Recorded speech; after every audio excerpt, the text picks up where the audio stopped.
Students, आज हम उदाहरण नंबर 8.6 देखेंगे। संक्रमण धातुओं की प्रथम श्रेणी। प्रथम श्रेणी का मतलब है 3D सीरीज। 3D सीरीज के लिए मानक अपचयन इलेक्ट्रोड विभव के मान हमें दिए हैं। ई नोट के मान हमें दिए हैं। ये दी है हमें। क्या होती है 3D series? Scandium, titanium, vanadium, chromium, manganese, iron, cobalt, nickel, copper और जिंक। तो हमें यहाँ पर वेनेडियम का ई नोट का मान दिया है, क्रोमियम का दिया है और मैग्नीस का दिया है और आयरन का दिया है, कोबाल्ट का दिया है, निकेल का दिया है, कॉपर का दिया है। और ये इलेक्ट्रोड विभव के मान किसके लिए हैं? M+2 से M के लिए हैं। तो आप यहाँ देख रहे होंगे कि ये जो मान है इनमें अनियमितता है। क्या है इनमें? अनियमितता। अनियमितता देखिए, यहाँ से ये जो मान है ये क्या हो रहा है? बढ़ रहा है। यहाँ से यहाँ जाने पर ये मान घट रहा है, फिर यहाँ से यहाँ जाने पर बढ़ रहा है। देखो बेटा, यहाँ हमने कहा कि ये बढ़ रहा है, फिर ये क्या हो रहा है? घट रहा है, फिर ये बढ़ रहा है। तो ये क्या है? हमारी अनियमितता है। तो वो कह रही है अनियमितता का कारण बताइए कि ये अनियमितता क्यों है। तो कह रहे हैं, बता रहे हैं अनियमितता का कारण कि जब आप इस 3D सीरीज में आयनन एंथैल्पी का मान देखोगे तो आयनन एंथैल्पी के मान में भी क्या है? अनियमितता है। और ऊर्ध्वपातन एंथैल्पी के मान में भी क्या है? अनियमितता है।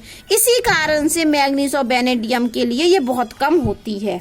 तो सीधी बात ये है कि वो ये कह रहे हैं कि ये 3D सीरीज हमें दी है। क्या दिया है हमें? 3D series.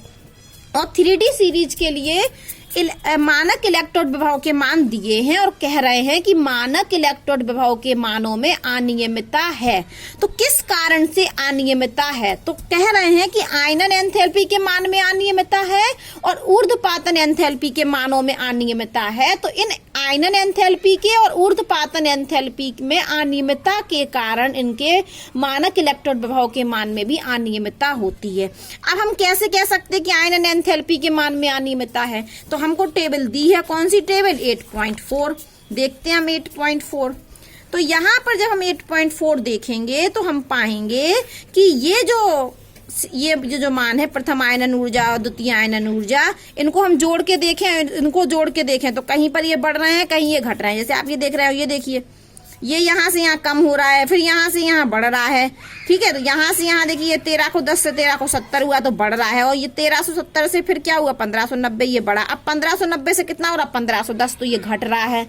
तो कहने का अर्थ ये है कि इनकी आयनन जो एंथैल्पी है उसमें भी अनियमितता है। कहीं बढ़ रहा है, कहीं घट रहा है। देखो मैग्नीज पे फिर घट रहा है। देखो यहाँ बढ़ रहा, 13 को 10 से 13 को 70 हुआ, बढ़ा। फिर 13 को 70 से 1590 हुआ, बढ़ा। लेकिन 1590 से कितना हो गया? 1510। किसके लिए? मैग्नीज के लिए। तो ये घट गया। तो आयनन एंथैल्पी के मान में क्या है? अनियमितता। इसी वजह से मानक इलेक्ट्रोड विभव के मान में भी अनियमितता है। फिर से सुन लीजिए, हमको 3D सीरीज दी है। 3D सीरीज में हमको मानक इलेक्ट्रोड विभव के मान दिए हैं और कहा गया कि मानक इलेक्ट्रोड विभव के मानों में अनियमितता है। कारण बताइए। तो हम कहेंगे कि 3D सीरीज में जो आयनन एंथैल्पी के मान है उनमें भी अनियमितता होती है। इसी वजह से क्या है? मानक इलेक्ट्रोड विभव के मानों में भी अनियमितता है। किस किस के मान में अनियमितता है? आयनन एंथैल्पी के मानों में, ऊर्ध्वपातन एंथैल्पी के मानों में अनियमितता है। इसी वजह से मानक इलेक्ट्रोड विभव के मानों में भी अनियमितता है। अब हम क्वेश्चन नंबर क्या पढ़ते हैं? 8.7। तो अब हम देखते हैं, वो कह रहे हैं कि Mn+3 से Mn+2 में जा रहे हैं और Cr+3 से Cr+2 में जा रहे हैं, आयरन+3 से आयरन+2 में जा रहे हैं। तो वो ये कह रहे हैं कि ये ठीक है, तो इनके लिए जो ई नोट का मान होता है वो धनात्मक होता है। इनके लिए जो ई नोट का मान क्या होता है? धनात्मक। इन तीनों के लिए धनात्मक होता है, लेकिन इसके लिए ज्यादा धनात्मक है। कारण बताइए। वापस सुन लीजिए, यहाँ भी जो ई नोट का मान है, यहाँ जो ई नोट का मान है और यहाँ जो ई नोट का मान है वो क्या है? धनात्मक है, लेकिन ये ज्यादा धनात्मक है। कारण बताइए। नो।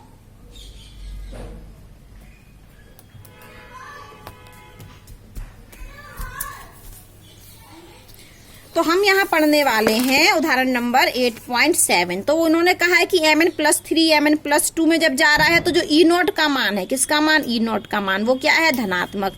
क्रोमियम+3 से क्रोमियम+2 में जा रहे हैं, ये भी क्या है? धनात्मक। Fe+3 से Fe+2 में जा रहे हैं, ये भी ई नोट का मान धनात्मक है। लेकिन वो ये कह रहे हैं कि ये वाला जो है वो ज्यादा धनात्मक है।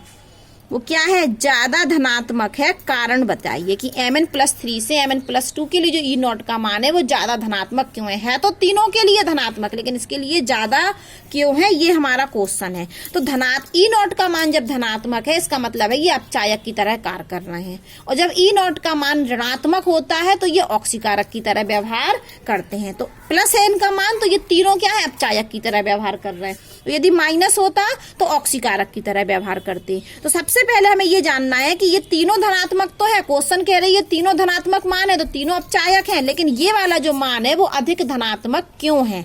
तो हम क्या लेते हैं, इसी को ले लेते हैं और लिखते हैं मैग्नीज। तो मैग्नीज का परमाणु क्रमांक होता है 25।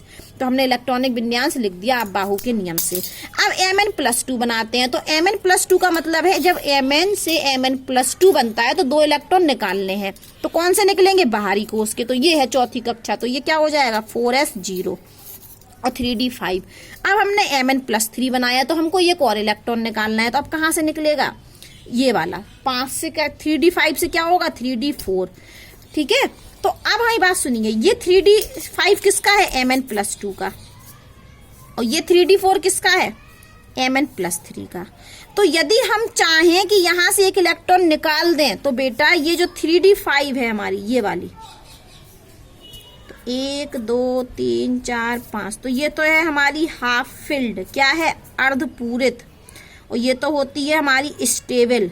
तो यहां से यहां जो इलेक्ट्रॉन निकालना है तो यहां से यहां इलेक्ट्रॉन निकालने में हमें बहुत अधिक ऊर्जा की आवश्यकता होगी, मतलब आयनन ऊर्जा का मान क्या होगा, बहुत ज्यादा होगा। कौन सा, तृतीय, तीसरा इलेक्ट्रॉन निकलना ना। Mn से Mn+2 तो आसानी से बन गया, Mn से Mn+2 तो आसानी से बन गया, 2 इलेक्ट्रॉन निकल गए। अब जब हम Mn+2 से Mn+3 बना रहे हैं, मतलब तीसरा इलेक्ट्रॉन निकालना है, यहां से यहां जा रहे हैं, तो हमको क्या चाहिए, IE3 मतलब तृतीय आयनन ऊर्जा। तृतीय आयनन ऊर्जा का मान क्या होगा, बहुत ज्यादा होगा।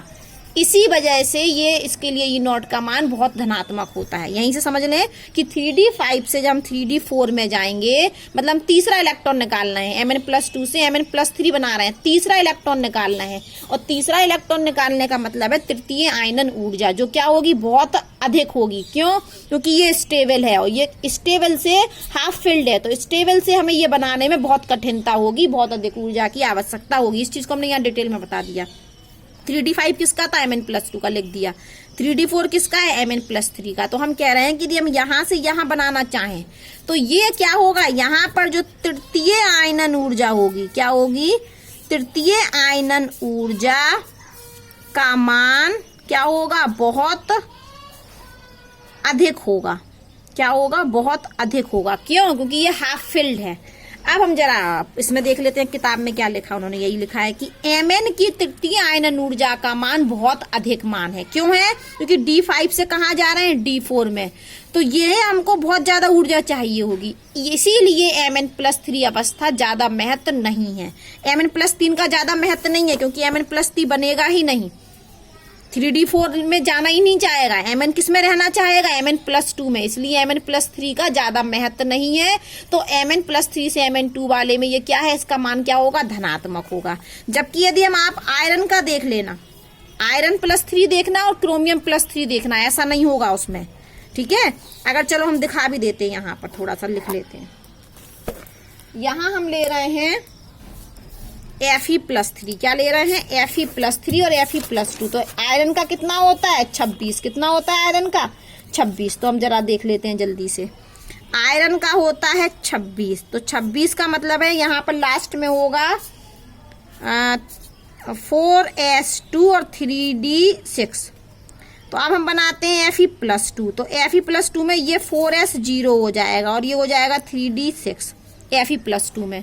ठीक है, अगर हम बनाना चाहें Fe+3 तो आगे का तो ऐसा ही रहेगा, तो ये 4s0, ये 3d5।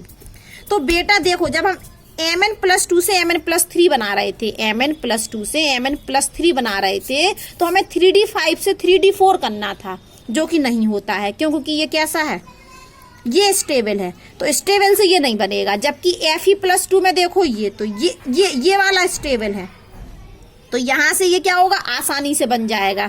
इसी प्रकार से आप क्रोमियम में देखना, तो क्रोमियम में क्या रहेगा आपका, क्रोमियम का क्या होता है, ये 4s2 और 3d5, तो क्रोमियम +2 में क्या बनेगा, ये 4s0 और 3d5,